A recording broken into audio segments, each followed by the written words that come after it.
एक बार एक संत अपने शिष्यों के साथ सत्संग कर रहे थे। तभी एक राहगीर वहां से गुजरा। महात्मा को देखकर उसने महात्मा को पूछा, महात्मन, एक बात बताइए कि यहाँ रहने वाले लोग कैसे हैं, क्योंकि मैं अभी अभी इस जगह पर आया हूँ और नया होने के कारण इस जगह का मुझे कोई विशेष ज्ञान नहीं है। तो कृपया कर बताइए कि यहाँ पर लोग कैसे रहते हैं और स्थायी होने के लिए ये जगह ठीक है या नहीं। इस पर महात्मा ने सोचकर उस व्यक्ति से कहा कि भाई, मैं तुम्हारे सवाल का जवाब बाद में दूंगा।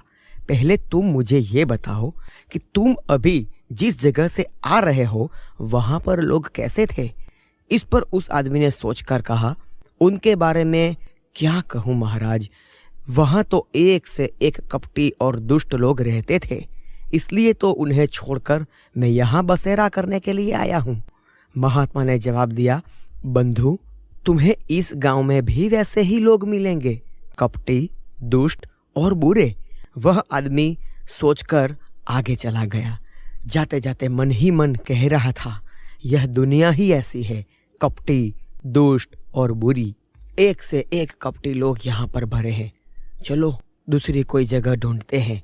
ऐसे कह के वो आगे चला गया और महात्मन सत्संग करने फिर से लग गए। थोड़ी देर बाद एक और राहगीर उसी मार्ग से गुजरता हुआ महात्मन के पास आया और प्रणाम करने के बाद उसने कहा, महात्मा जी, मैं इस गांव में नया हूँ और परदेश से आया हूँ और इस ग्राम में बसने की इच्छा रखता हूँ, लेकिन मुझे यहाँ का कुछ अता पता नहीं है, कुछ खास जानकारी भी नहीं है। इसलिए आप मुझे बता सकते हैं कि यह जगह कैसी है और रहने लायक है कि नहीं।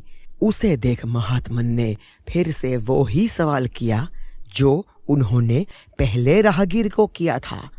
उन्होंने कहा, मैं तुम्हारे सवाल का जवाब तो दूंगा, लेकिन आप मुझे पहले ये बताएं कि आप जहां से आ रहे हैं वहां पर लोग कैसे थे।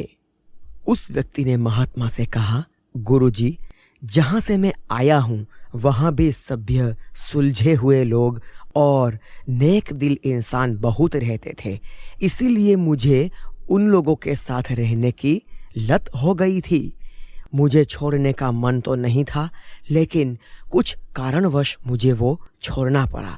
मेरा वहां से कहीं और जाने का मन ही नहीं था, लेकिन व्यापार के सिलसिले में ही इस ओर आया हूँ और यहाँ की आबोहवा भी मुझे वैसे तो भा ही गई है, लेकिन मैंने एक बार सज्जन आदमी से पूछने का मन बनाया।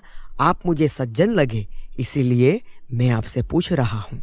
इस पर महात्मा ने उसे कहा, बंधु, तुम्हें यहाँ भी नेक दिल और भले इंसान मिलेंगे। यहाँ पर बहुत सारी सुविधाएं तो नहीं है, लेकिन एक साधारण जीवन गुजारने के लिए जो जो जरूरी है वो सभी चीज यहाँ पर प्राप्त हो जाएगी। आए हुए राहगीर ने यहाँ पर रहने का मन बना लिया और अपने घर की खोज में आगे निकल गया।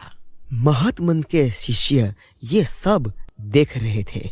उन्होंने आश्चर्यचकित होकर गुरुजी से कहा, गुरुजी, ये आपने क्या किया? दोनों राहगीर को अलग अलग जवाब दिए। हमें कुछ समझ नहीं आया। हमें लगता है कि आपने ये दोनों राहगीर का भविष्य देख लिया है, तो कृपया कर कर हमें भी ये विद्या बताइए। शिष्यों की बात सुनकर पहले तो गुरुजी बहुत मुस्कुराए और उन्होंने प्रेम से अपने शिष्यों को कहा, वत्स, मेरे पास ऐसी कोई विद्या नहीं है जो आप सोच रहे हैं।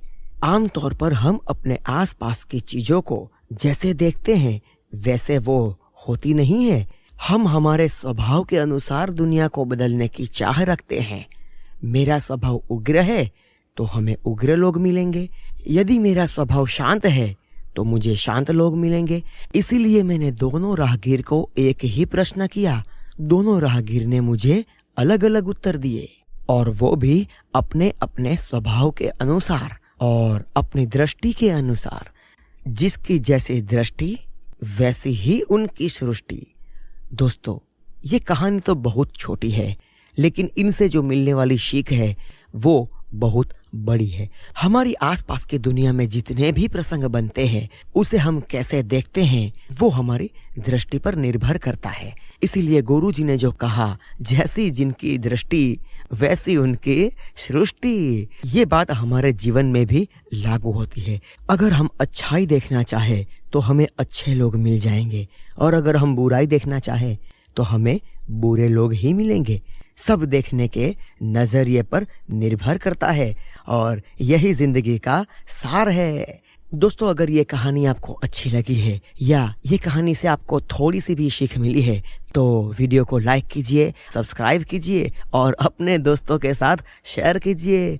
मिलते हैं दोस्तों नई कहानी में नई सीख के साथ। तब तक के लिए अलविदा। जय हिंद, जय भारत। बहुत बहुत धन्यवाद।